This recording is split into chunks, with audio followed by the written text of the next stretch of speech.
which was a constant complaint the resort received on Yelp. Those were the reviews that annoyed Hannah the most because there was nothing she could do to fix them, unless she could conjure a magic wand that would add triple-paned windows to every cottage on the property. Hannah pushed rolls of linoleum onto the porch and heaved an old, cracked dresser outside. It was raining now, and the wet weather soaked the growing pile of debris. But that was Nick's problem, not Hannah's. If he'd come when he had said he would, things wouldn't be a soggy mess. "It's looking a lot better," she said to herself as she cleared more floor space. A second later, something wiggled behind a cardboard box. Hannah screamed when she saw a squiggly tail. She looked around for a weapon, but all she found was a broken umbrella. "I don't want any trouble," Hannah declared in a fierce tone, as if that might make the invader disappear. Hannah poked at the box where the wiggling had come from, but nothing happened.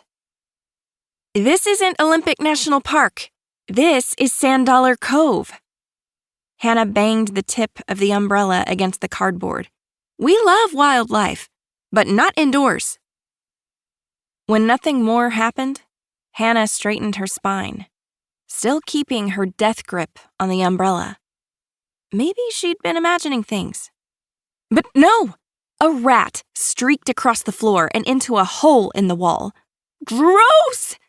Hannah screeched, realizing that everything she'd touched might have been covered with rodent droppings. Letting go of the umbrella, she ran over to the kitchenette to wash her hands in scalding hot water. Enough was enough. She'd march into the maintenance shed and drag Nick out by the ears if she had to. Since there wasn't any towel to dry her hands, Hannah walked over to a pile of old linens on the bed and used them instead. When she stood, her arm brushed against a stained lampshade, and the wire poking out of the frame ripped across her sleeve. "Dad's coat!" Hannah cried. Feathers shot out and floated to the ground. This couldn't be happening. She slapped her hand over her elbow to stop the destruction, and then bent down to collect the loose feathers with her free hand. This was the worst, the absolute worst way to begin the new year. Hannah wasn't crying. She would never cry. The tears sprouting were from dust, that was all. She took a deep breath to steady herself, and did what she always did in the face of heartbreak. She called her grandma.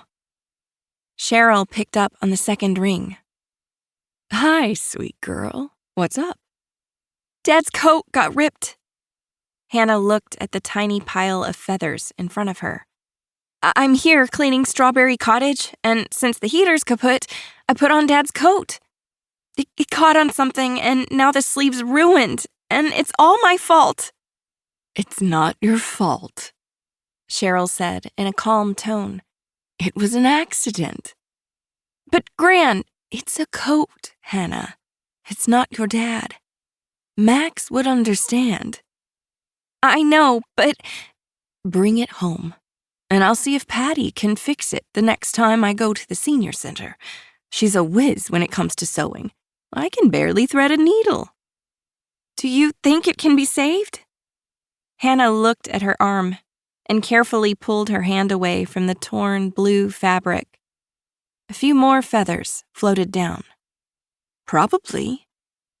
But if it can't be saved, you could wear that new coat Mary got you last year for your birthday. You know, she picked up extra shifts at the coffee stand to afford it." "I've worn it a few times." It wasn't that Hannah didn't appreciate her sister's generosity. It was that every time she wore Max's coat, it felt like her dad was still with her. "I'll look for a box so I can gather all the feathers. Patty might need them." "Or she can repair it with new feathers," Cheryl suggested. "That might be better." "No, these feathers will work." Hannah refused to lose 1 ounce of this connection to her father. "I'm sure of it." She scanned the room.